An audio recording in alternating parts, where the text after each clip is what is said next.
you like our page, and also if God bless you, let us know that God is ministering to you and reaching you out. We thank God for what He is doing. We want to thank you even for the time you responded by sending us those funny gifts that you are enjoying our service. We really get motivated. So, of July 2020, and I want to talk today about preparing for the next season. Preparing for the next, follow word by word. And also there are people who make notes. So today I will be talking about preparing for the next season. My viewer, I am telling you, my listener, prepare for the next season. There is no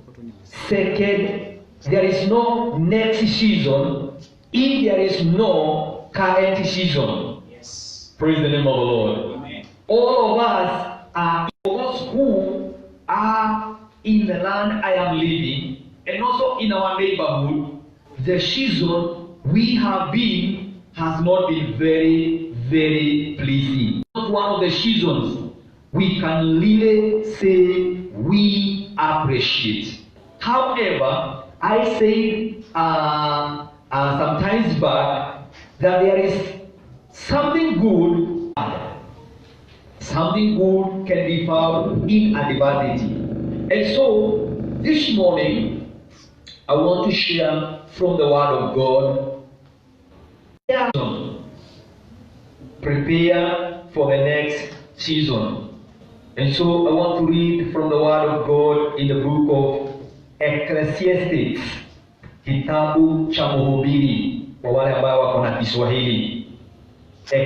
In Ecclesiastes chapter 3, verse number 1, the Bible says, to everything there is a season, and to every purpose.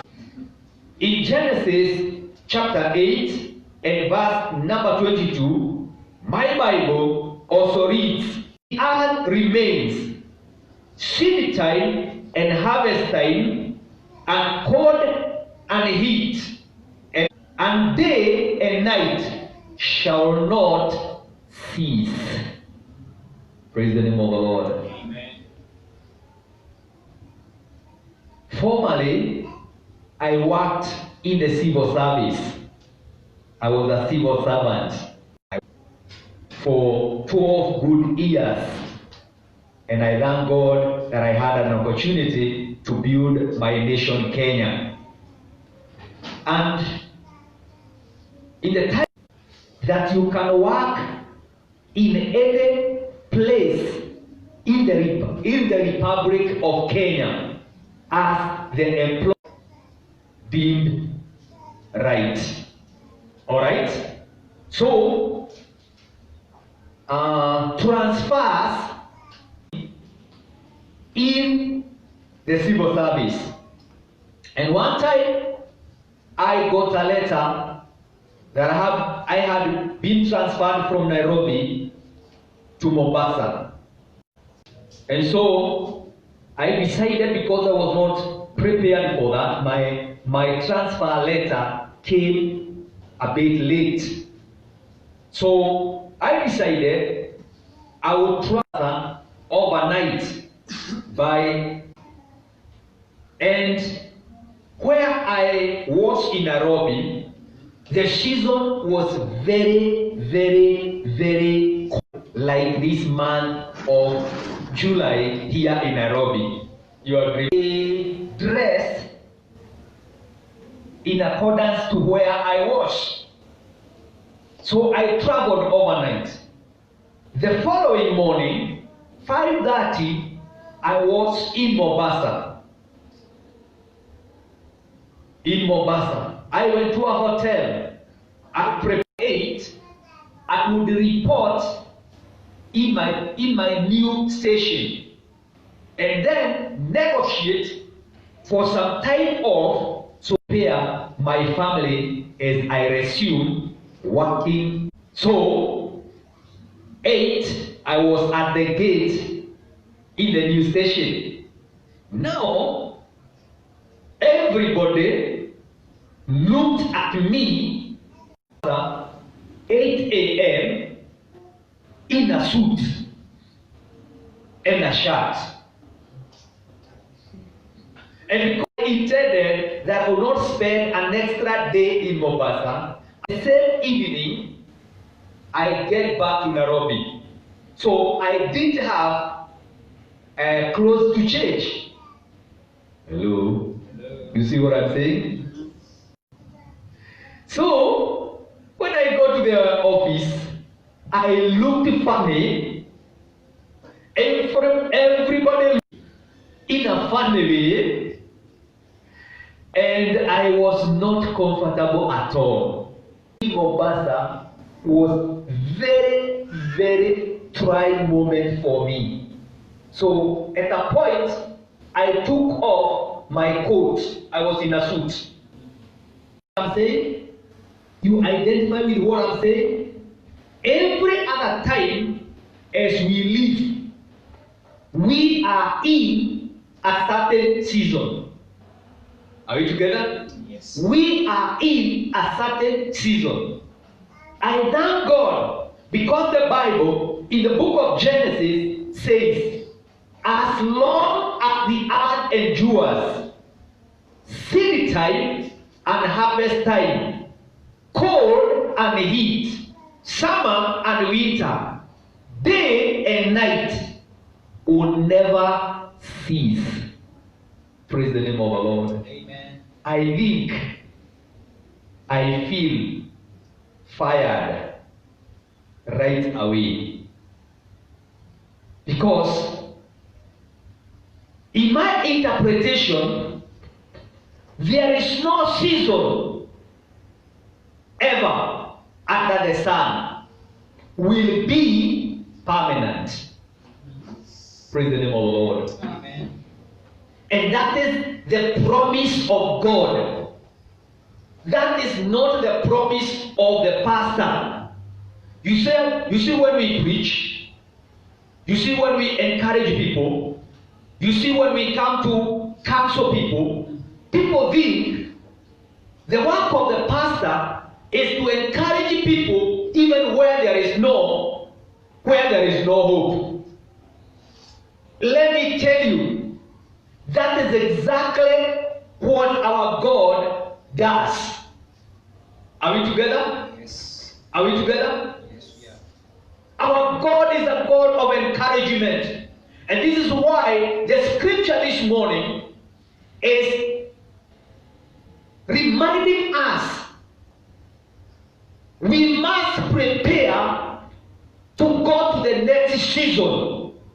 Because now we have been long in the current season. Somebody say amen. Amen. Somebody say amen. Let me assure somebody, this season will not take longer than it has been. Amen. The season you are in, that pain you are experiencing, it will not take longer than it has been. That embarrassment that you have gone through, it has been a season. Hello? But that season is coming to an end. I am reminded in the story of Genesis chapter 8, God told Noah, after saving him from the historical flood, and after Noah built an altar for God and offered a thanksgiving sacrifice, he told him, it is true, it has taken several months, a long time, in the ark, not seeing outside, and time came, and the season has changed. And because also you have identified with me, you have offered a sacrifice unto me. now I want to make a promise to you and your generation, to you and the generations that you come after you, that is us. Praise the name of the Lord.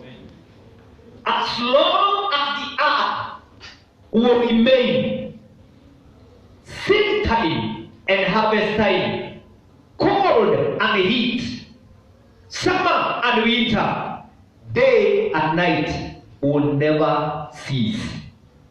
Praise the name of the Lord. Amen. That is the promise of God, my viewer. That is the promise of God, my listener. And for those who have befriended God, for those who have known God as the God of covenant, those who read this holy book, the Bible, you know God is not man. He cannot lie. He will fulfill his word. He will follow his word to fulfill his promise. Pastor, I have waited for long. Thank you. You are listening and you are viewing. I came to tell you, your season is now paving way for another season. Praise the name of the Lord. I want somebody to understand here, and I want somebody now to put yourself in a learning environment. Why? Because when we talk of a next season, we are not talking of an extended season. Are we together? Listen to me. It is very clear. Day and night is included. Meaning, no matter how painful your night is, night must be followed by a day. Yes. Night must be followed by a day. Amen. Come on. Night must be followed by a day. That is how God has programmed his working activities. Come on. When I woke up in the morning, there is a season.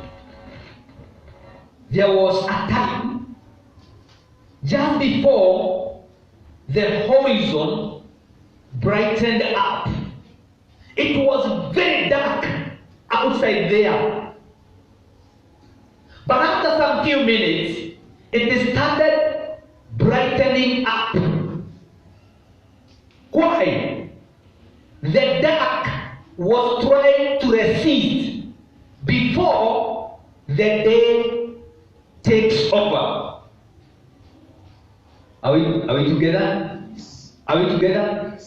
There is a session just before daybreak. Darkness is so dark. Are we together?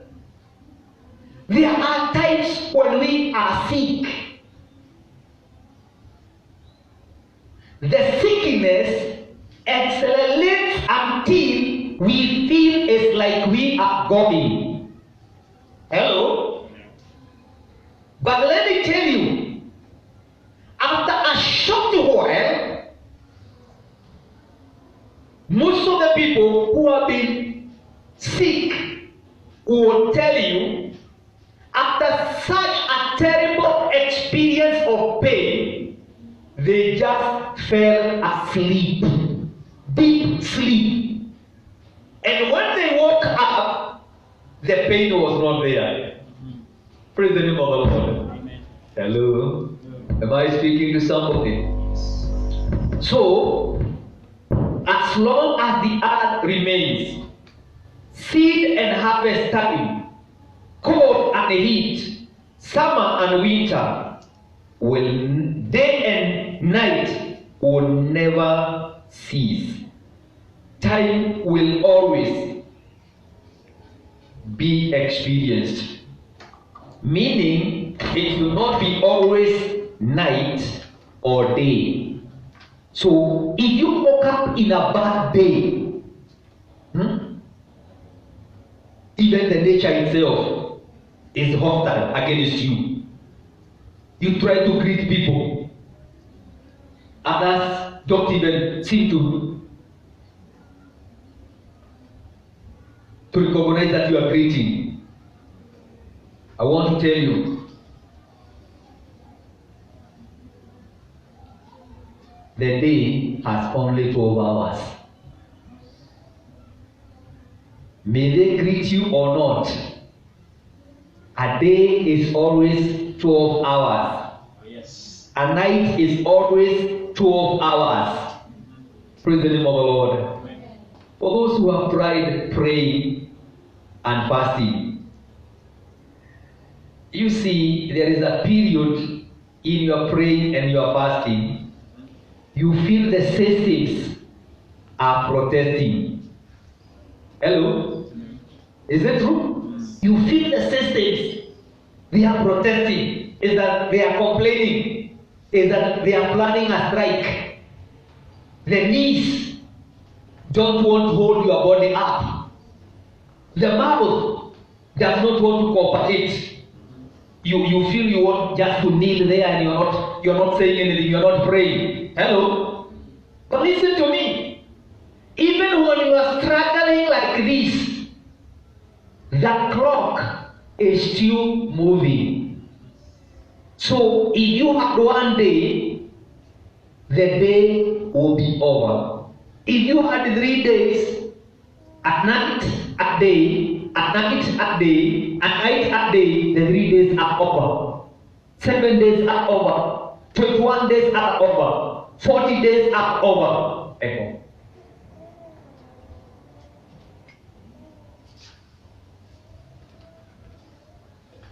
Do you hear me? So these seasons have never ceased, nor shall cease while the sun continues. Such a steady measure of time at the moon, such a faithful witness in heaven. Meaning, my brother, my sister, my viewers, what you are going through right now is coming to an end. The season you are in right now is sending some signals to get to the end. So what am I supposed to do? Me and you are supposed now to start preparing for the next season. Somebody say amen. You are supposed to prepare or to start now setting new plans for the new season. Are we together? I have said there before, we live in different times in life. And I have said, what now worries me does not worry Mark. What worries me or what worries Jose does not worry me. You see what I mean? Because we are living in different dispensations in life. You hear what I mean? And so, the season you are in right now, I came to tell you, it is coming to an end. Yes. Prepare for the next season. Amen. And I thank God because this is not man's promise, it is God's promise. In Jeremiah chapter 33 and verse number 20, the Bible says, if you can break my covenant with the day and with the night, so that day and night no longer come at the appointed time. So, you can compare what I'll do. But now, it is not possible. We cannot change the day to be the night. or the night to be the day. You get what I mean? What you are going through, my brother, what you are going through right now, my sister, is coming to an end. Yes. Prepare for the next season. Have you gone through a very rough time? Have you gone through a very trying time in your life? Do you know what? You have added an extra page in your life. You will tell your generations. You know, in 2020, there was a season that was very, very, very hostile. It was very hostile. We lived in fear, in despondency. Yes. We didn't know what to do for about several months. I was telling somebody the other day, you know, the season of the church, and I thank God there is a pastor who is watching, who is following. You see, the season of the church has not been very, very encouraging. Why? Because this lengthy season started in December, when people start going away. January, people come back, they have nothing. They negotiate with their landlords. They negotiate with the shop person, with the shopkeeper. And when things are expected to start resuming normal in the month of February, then they told us COVID-19 is now in the land of Kenya. You remember? After a short while, do you know what? The church is shut down. You see what I mean? And so, the season of the church, if you ask any pastor, because none of the pastors will tell you they had such an experience. It was not a very good season.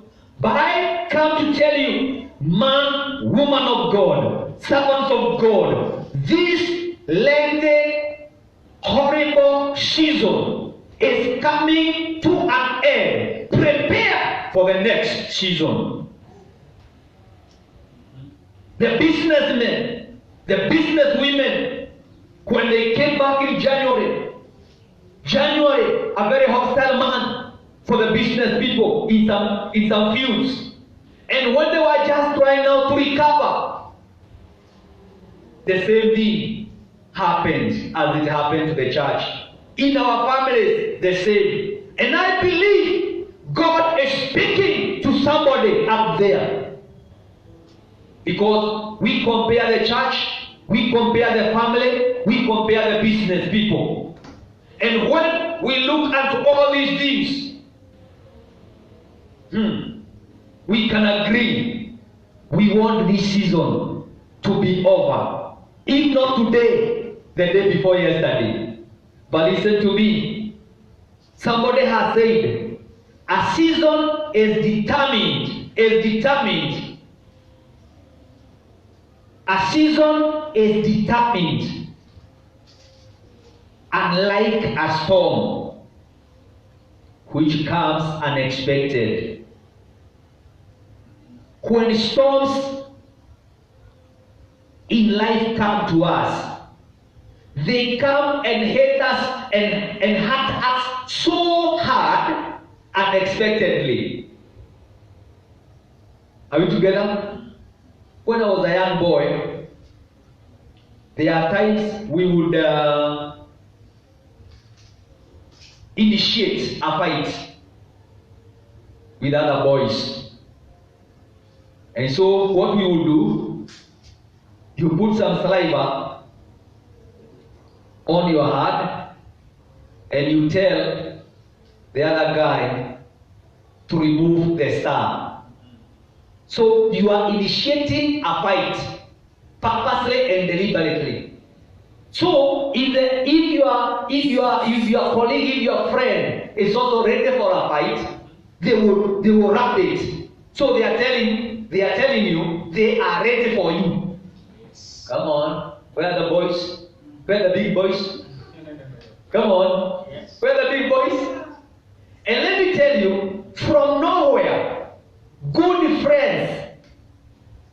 Girls don't pretend. Big girls don't pretend. I fought with the girls myself. There is a time, two friend girls, I don't know, from nowhere, they prepared a fight, and they waited for me on the road to my place. They saw where I was in the shamba, so they waited. They had a plan for a fight. I was not aware. So when I came, they obstructed me. Yeah. We are good friends, family friends. They are brothers who are very good friends of mine. So we were very good family friends. We are in this home, we are in this home, we are in this home, visiting one another. But just from nowhere, here they are waiting for me. So I thought it was a big joke. The girls had meant business. And to Japana, we fought. Now, that was initiated because there is exchange of words here and there. But there is a time I was passing by near a neighbor's place, and I had, just from nowhere, I was hit with a heavy piece of wood from nowhere. So, and it was, but let me tell you, so I knew there is an enemy there. So I started now planning. When she comes to our place the next time, they had a shamba near our place, I will engage.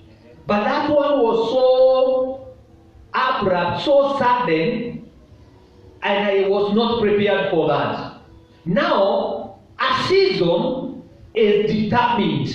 Amen. God has prepared a season. Amen. Amen. Ecclesiastes, the Bible says in chapter 3, verse 1, to everything there is a season. Amen. Amen. To everything there is a season. Meaning a season is determined. Oh, yes. Whether you like it or you don't like it, there is another season after what you are going through. Oh, yes. If you have been enjoying, there are people who are saying, why can't it take longer? Because they have made a fortune in life. I have watched in the neighborhood. I've been watching in the neighborhood. There is somebody who is bringing up a 5-story building on a quarter of an acre land. It started about 2 months ago. Now they are on the 50th floor. Yesterday they were doing the 50 slab. Yesterday, and they are not doing the normal slabbing. They come with a machine that, rather than carrying the sand with the bags and cement with the bags, they come with the concrete machine. It comes and it pours the concrete. You see what I mean? Yes. So, do you think this person is not enjoying this season? From down there, I have been watching every other day. They did the 4th slab 2 weeks ago. Last week they started preparing now for the slab that they did yesterday. Do you think that person wants this season to be over any soon? But I'm saying this. No matter how your season is, hallelujah. Amen. Come on, I want you to identify with me this morning. Say after me, no matter how my season is, it is coming to an end. And now I am preparing for the next season. Somebody say amen. In other words, the season you are in right now is exiting. It is giving way. Say, I believe that. I believe in that. This is not Alfred who is saying this. It is God who determines seasons. And he has told me to tell you, prepare for the next season. Yes. Come on. Yes. Good news. No matter how long your season has been, it's coming to an end. Yes. This year, when we started in our prayers, I asked God, this year 2020, I want to go to the next level. If I was borrowing, I want now to be lending. If I was living at the mercies of somebody, I want now somebody to live at my mercies. Do you see what I'm saying? If every other time my heart was open, receiving, I want now my heart now to be open, giving. Praise the name of the Lord. Amen. Are we together? Yes. Kama niliishi kwa madeni mwaka uliopita, mwaka huu nitaishi na kukopesha. Amen. And you know what? That is not exactly what happened. Because the season that came interfered with every session. Come on. But I am saying this. The one who determines seasons heard my prayer and he knows what to do. Amen. The other day we saw, when we do not know what to do, he knows what to do. Amen. Praise the name of the Lord. When we do not know what to do, Jesus knows what to do and how to do it. Amen. Praise the name of the Lord. Amen.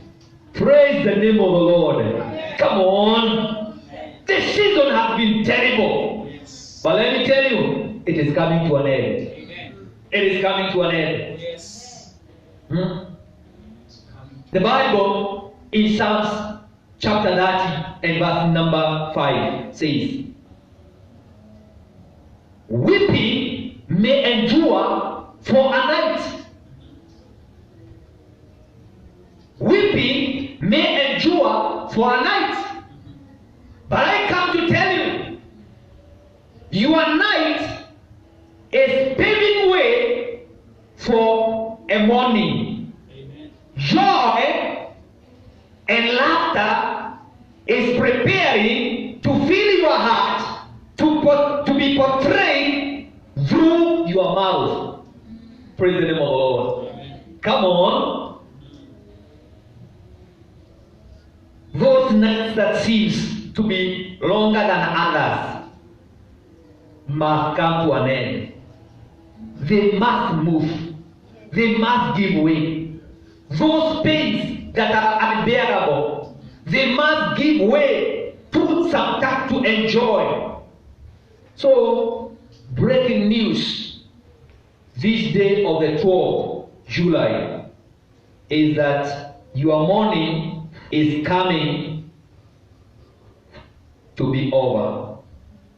Your night is coming to be over. So, prepare for the next season. There is a next season. Yes. Pastor, you don't know what I am going through. The other day I said, I do not need to understand what you are going through because you also don't know what I am going through. But I come to tell you, there is one who knows what you are going through. In 1 Corinthians chapter 10 and verse number 13, the Bible tells me, no temptation has seized you except what is common to man. What you are going through, what I am going through, what your family is going through, what the church is going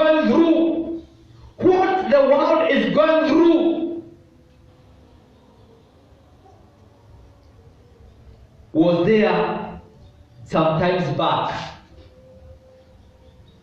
But the good news is that no man determines his season. God controls. Paul is saying that temptation, that agony, that pain, that embarrassment Yes. is coming to an end. Why? If God allowed it to come, He had weighed it and knew you are capable of handling it. Yes. Do you know what the Bible says? As you continue in verse 13, verse 14. If you are not able, God will create a route of escape. Come on, read your Bible well. 1 Corinthians chapter 10 and verse number 13. If you cannot bear it, God will create a way out for you.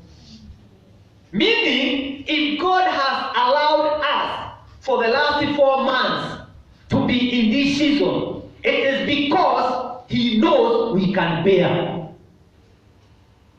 Have I lost somebody? Have I lost somebody here? I am saying, if God has allowed that season you are going through, Yes. it is because He knows Amen. that you can bear it. Oh, yes. God is the one who sets seasons to serve His purpose. As long as the earth remains, He says, day and night will be there. Paul notes that no temptation, and I come to you today, no temptation, no pain. Huh? You have gone to hospital and you thought if that injection was pushed in you, you would die. It was not true. You went to a dentist and you thought the way the tooth was painful, if they say they will pull it out, you will die. Maybe you fainted, but you didn't die. Is it true? Yes. Come on. You went to a hospital and they said you must, and it is urgent. You must go through an operation. And you said 2 things. And the most likely, I am dying. You did die. Come on. Because God is able to sustain you in that situation. If God was able to sustain you in that situation, God is able to take you through that season. Amen.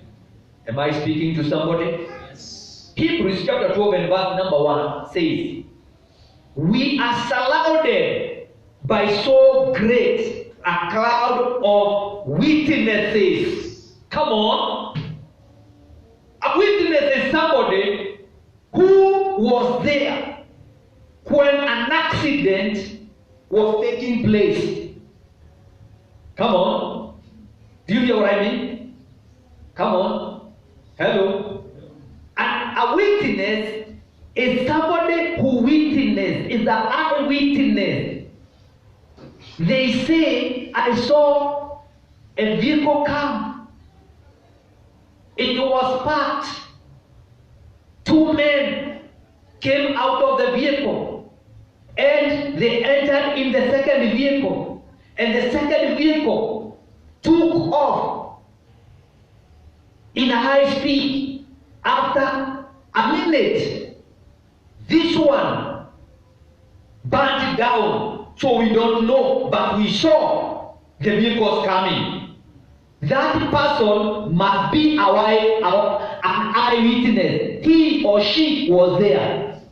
Do you see what I'm saying? Yes. Meaning, there is somebody who God sustained in such a situation, in such a season. I came to encourage somebody today. That season is coming to an end. Amen. Come on. That season is coming to an end.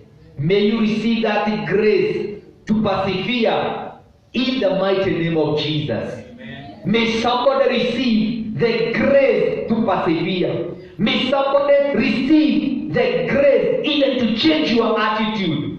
This situation has not come to finish you. This season has not come to terminate your life. No. It is only a page that you are adding in your life. God knows you can overcome. And I also know you can overcome.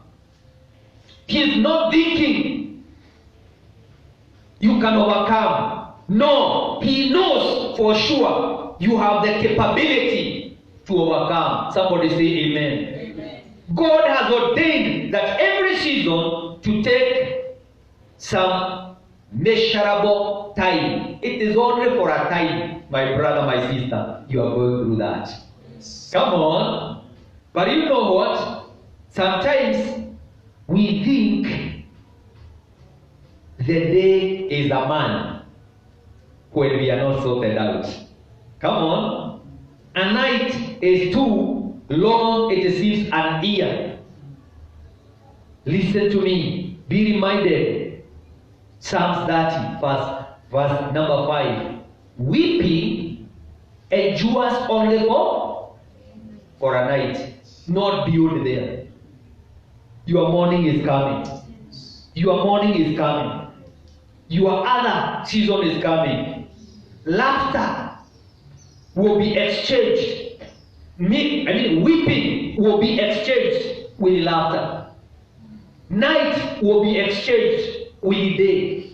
Lack will be exchanged with plenty. Borrowing will be exchanged with lending. Yes. Come on. Amen. Come on. Amen. Those who ignored you will be following on you, asking of your number. Amen. Where is he? Where is she these days? Come on. They want to try in every social media platform whether they can get your contact. Praise the name of the Lord. Hallelujah. Come on. Let me finish by telling you, what do you need to prepare for the next season? Yes.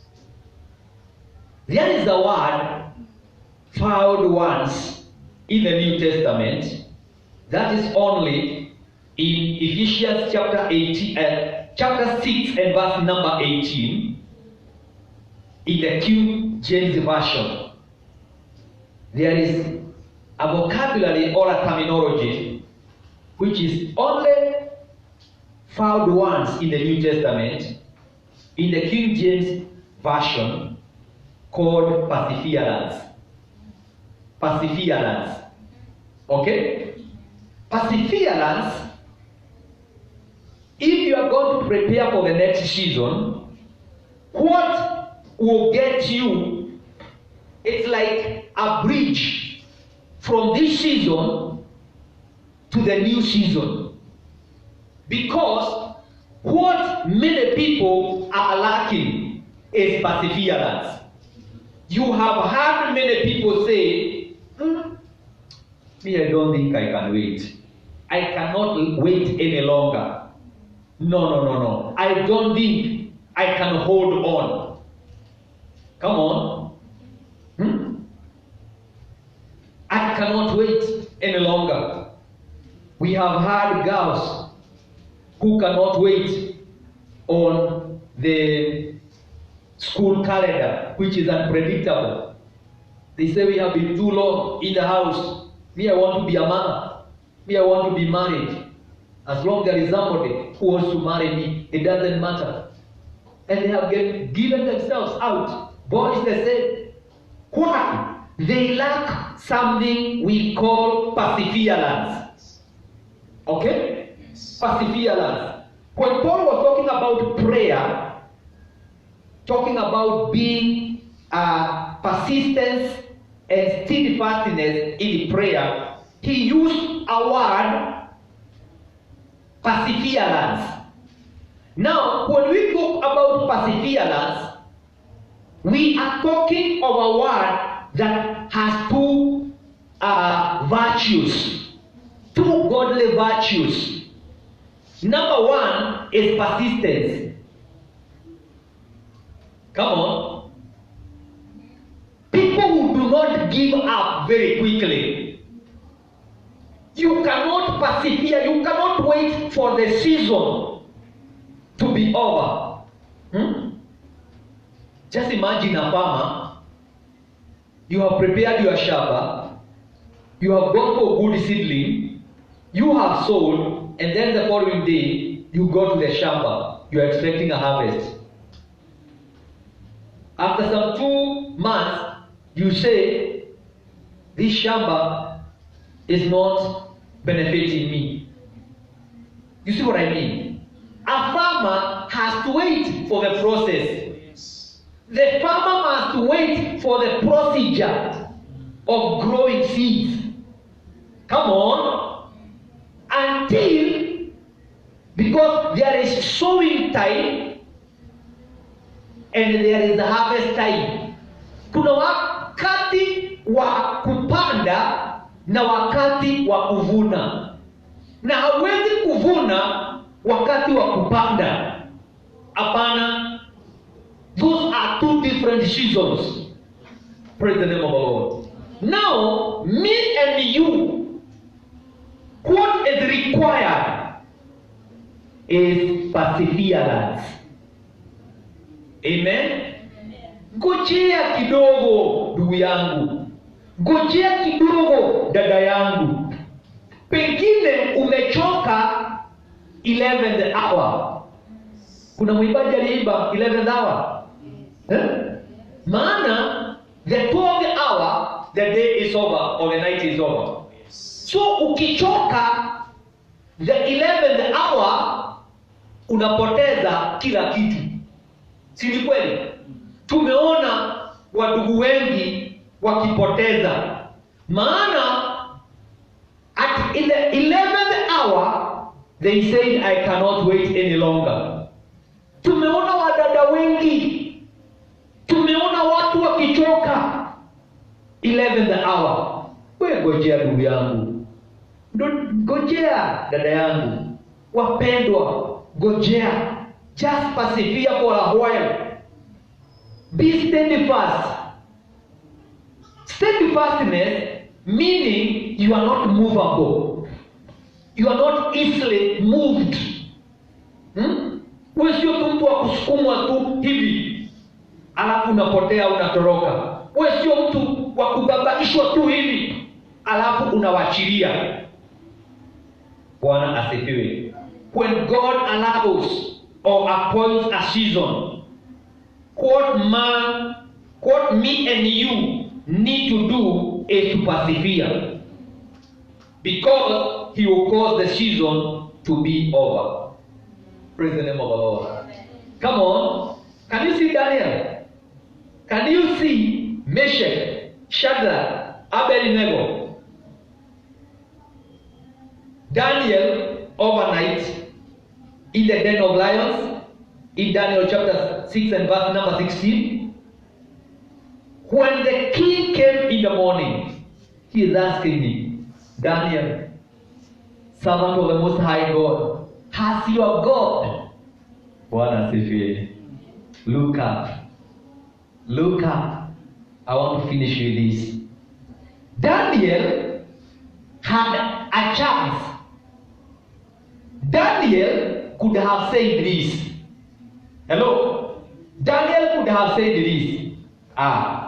Kama ni kupiga tu magoti, si ni kupiga na mimi sijamaanisha. Hello? Moyo wangu hauamini kupigia mfalme magoti.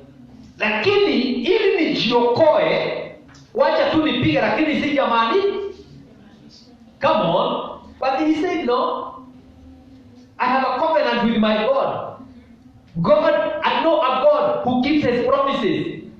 So, Daniel willingly, say willingly. Say it's okay. If that is the verdict, kwaherini, na mfalme kwaherini. Live for long. And he goes. But you know what? Our God does not disappoint. Our God does not.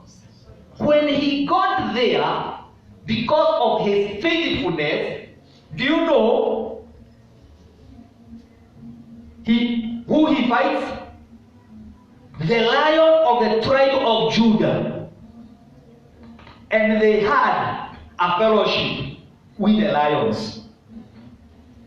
Come on. Do you see what I mean? And because the Lion of the tribe of Judah, Jesus Christ, was with Daniel. Lions don't eat lions. Those who watch or who like wildlife.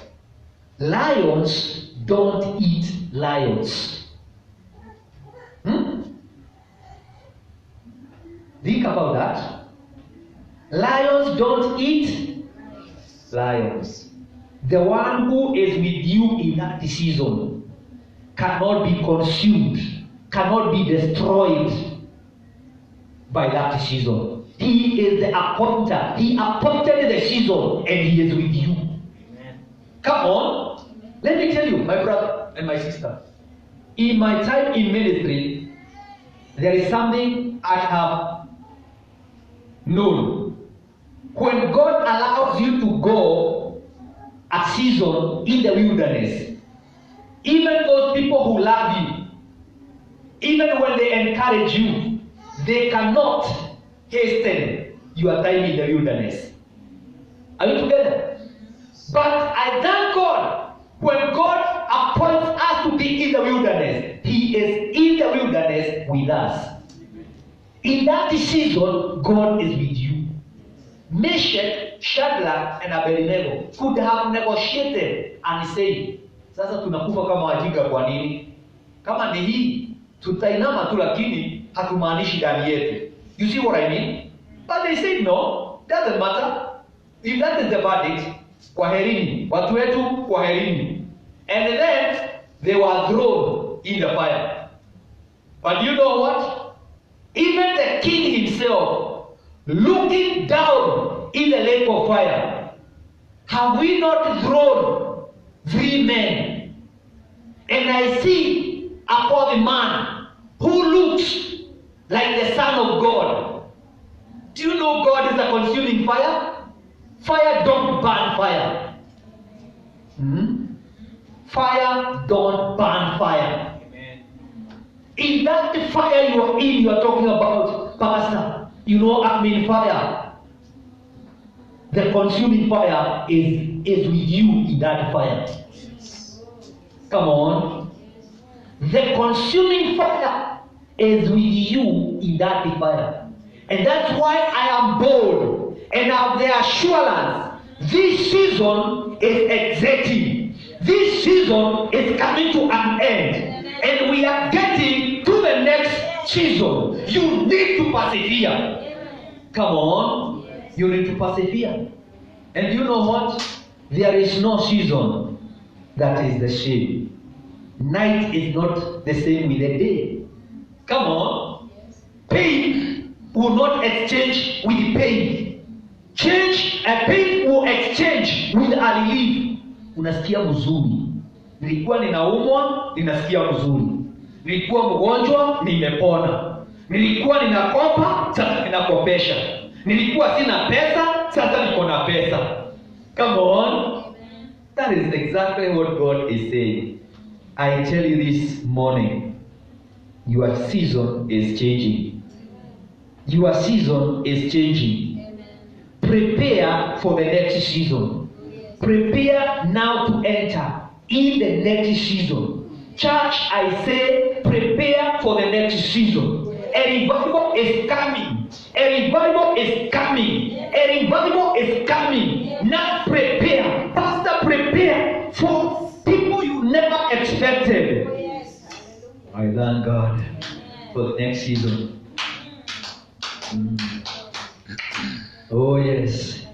In my family, I'm expecting a new season. In my life, I'm expecting a new season. In my finances, I'm expecting a new season. And I want us to pray. Father, you determine seasons. Somebody is saying, my season has been so long and tough. But God, you determine seasons. Help us now to prepare for the next season. Because you take us from one glory to the other. So we are persuaded our next season will be much better than the season we have been experiencing. The hard time, the hostility of that season is coming to an end. Father, I want to thank you for somebody. They don't know what to do, but Lord, you know what to do.